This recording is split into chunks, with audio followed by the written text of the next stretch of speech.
Hello and welcome. Chris from Missouri here, bringing you another video about vintage baseball cards.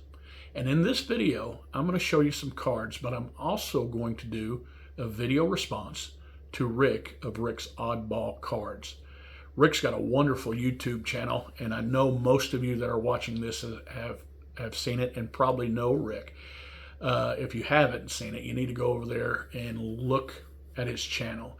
And if you do, you're going to find a guy that has a great collection of and neat cards. He has some really good cards. He has cards that other people don't have. Just give it a look. In his video response, his challenge, he's having a giveaway, and I forget exactly what it is, but I know it's neat. He's got a graded card that he's giving out and a raw card, whichever one you do want to choose if you win this.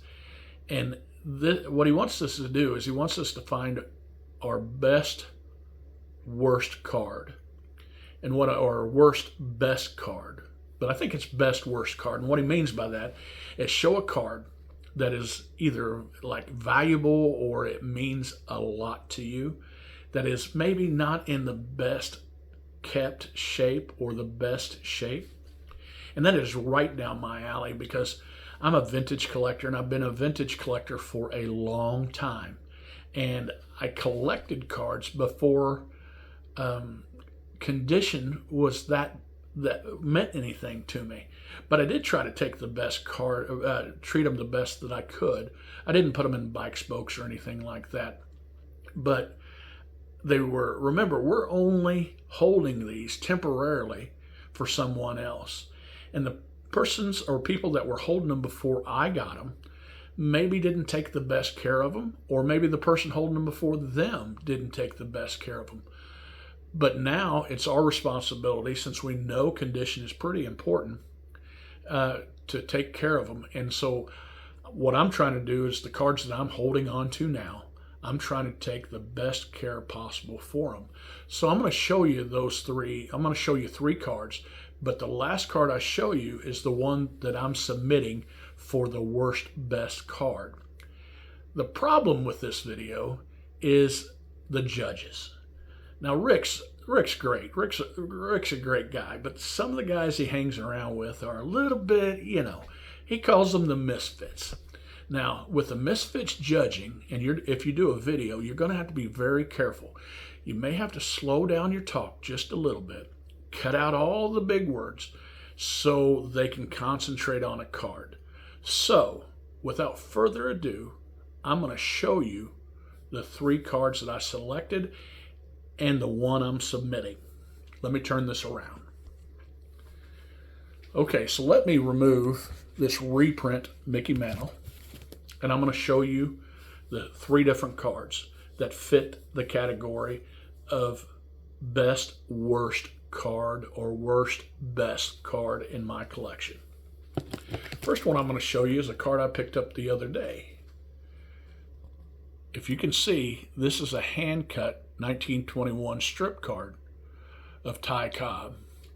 Now, it's got a hole punched right through the center, and it's a valuable card. It's starting to mean a lot to me, even though it's not been in my collection very long, but I'm becoming a lover of these strip cards. And these corners, it's pretty well centered, and the corners look okay. I mean, there's some wrinkles in them and stuff like that, but it's still a 1921 strip card, and it's still 100 years old. And I'm not submitting that as my selection, as my worst best card.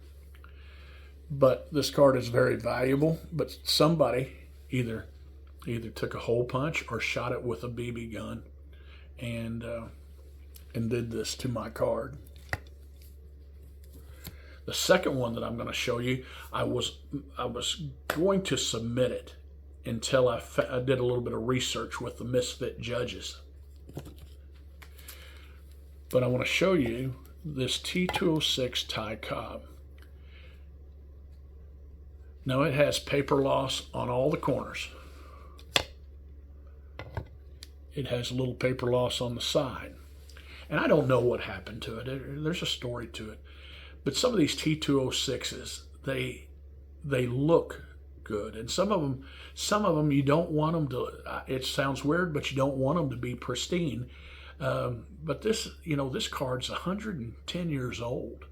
It's 100, yeah, it's 110 years old, and it's a really good looking card, other than the paper loss. But you know what? It's my T206, and when I either trade this or sell it or pass it on to someone, it's going to be in this shape right here. It's not going to get any worse. That's my T206 Ty Cobb. But last but not least, after doing some extensive research about the Misfits, I found one player that is the favorite player of a few Misfits. So I'm going to play on their feelings on this card.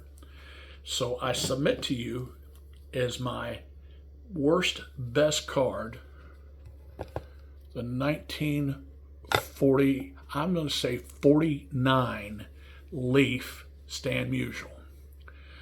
If you can see this, there is a crease up and down and sideways with a couple extra creases toward the middle. Somebody folded up this card at one time. But could you imagine what this thing looked like when it was freshly pulled, or when somebody had it right away? I haven't had this a long time, but I collect post-war rookie Hall of Famers. And I was glad to get this and mark it off my list, because I'm starting to respect Stan Musial more and more. I was never a Cardinal fan, but I've respected Stan Musial, and I think he's underrated. And I said this once before, a lot of people are starting to say that Stan Musial and his cards are underrated. And if we keep saying that out loud and on videos, he's not going to be undervalued. People are gonna flock to his cards and to his rookie cards. And this, I submit to you, the Misfits, my 1949 Leaf Stan Musial. Now, remember, it's only a hobby.